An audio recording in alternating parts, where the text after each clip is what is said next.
sempre facendo una conversazione con il professor Minogue sulla democrazia morale e l'espansione in realtà dello Stato, l'effetto che questa ha sulla morale individuale, sull'ambito della scelta morale per le persone.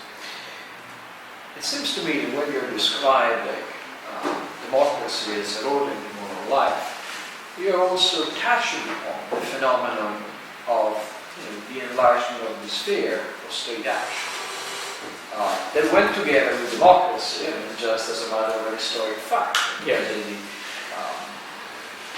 States are much bigger and much more involved in the economical and in the social today than they were 1 century ago by any standard. But isn't that the problem? Isn't that the problem? The growth of government per se, and not democracy. Well, the problem is the growth of the state. The cause, I think, has to be enhanced democracy.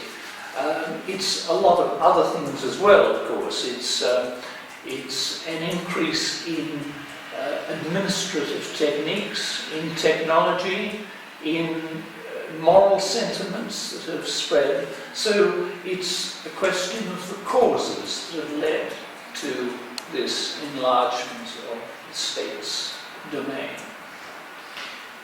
If you need to rank them, of course, then technology played a very big part. And let's just think about war.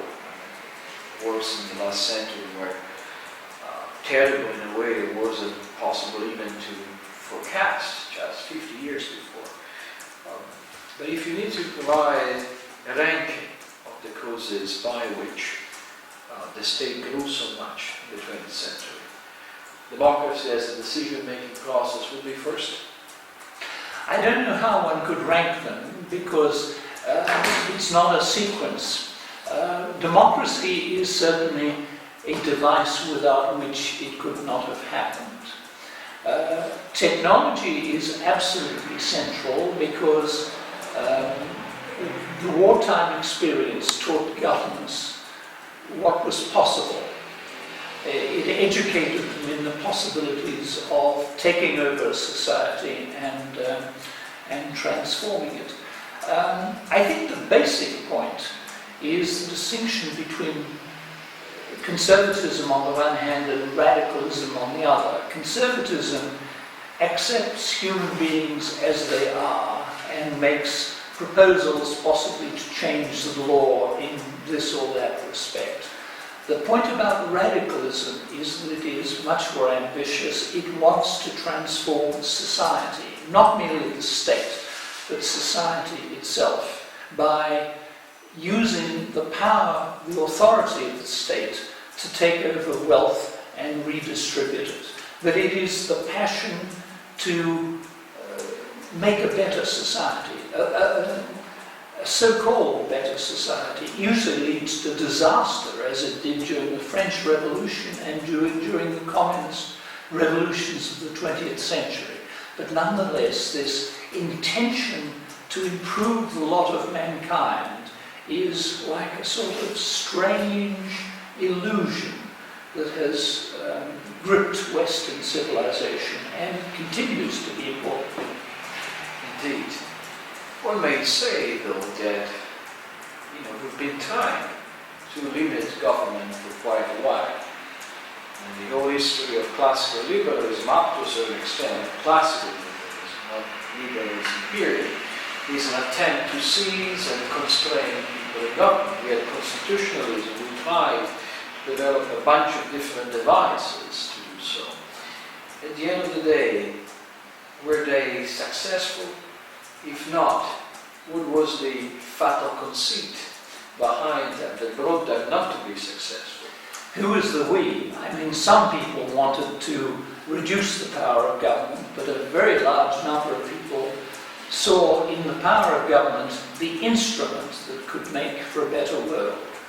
And that happens because the authority of government, which is an authority to regulate the laws by which we behave, preferably so that we can engage in whatever projects we ourselves want to engage in, that authority was recognized as a power, and it was a power to transform society, and it's the move from authority to power, in a way, which is the essential move that has created the world we live in at the moment, rather than that rather less regulated world of past times.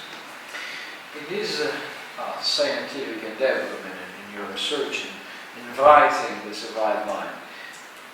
What are the kindred spirits you look at with admiration, intellectual friendship, a sense of camaraderie? Well, I suppose there are many of them. My colleague Michael Oakeshott was a very amusing and clever believer in traditional conduct, and he was above all sceptic in the limits of human possibilities of change. I obviously admire Friedrich Hayek, who fought a long battle against the slippery slope of welfare serfdom. In the past, I think Thomas Hobbes is a very notable figure. What echoes in the mind from Hobbes is his remark about fear. You see, if you go back 2 centuries or more, everybody recognizes that the basis of civil order involves some element of fear, because respect for authority, there's some dimension of fear involved in that.